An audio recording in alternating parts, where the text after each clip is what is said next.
I'm Mason Boenning. And I'm Luke Sylvester. Welcome to Around the World on Channel 109.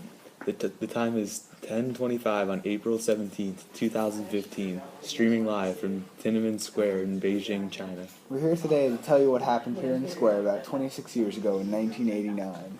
There was a bloody massacre by the Chinese government on democratic protesters. Chinese students and middle-class citizens wanted rights that the government took. In the years leading up to the event, Hu Yaobang was leading a protest for the ending of inflation, corruption of the elite class, and limited career prospects. They also started protesting for freedom of press, speech, and the restoration of workers' control over industry. Soon, Hu Yaobang was spreading his word throughout the whole country. His Politburo meeting in Zhongnanhai would be his last. Hu Yaobang suffered a heart attack at this meeting. Many students started to gather at Tiananmen Square to mourn his death. At this point, the mourners began to protest in favor of what Hu Yaobang was fighting for. This eventually turned into about 1 million people gathered at the square. The government was beginning to get annoyed at the group. One reason for this was because there was a dinner party at a building in the square, but the front door was blocked by the protesters. They had to use the back door to avoid the demonstrators. Further angered, the Chinese government launched an official warning against the protesters, telling them to stop and disperse. The protesters held their ground. The government got even more annoyed by the protesters.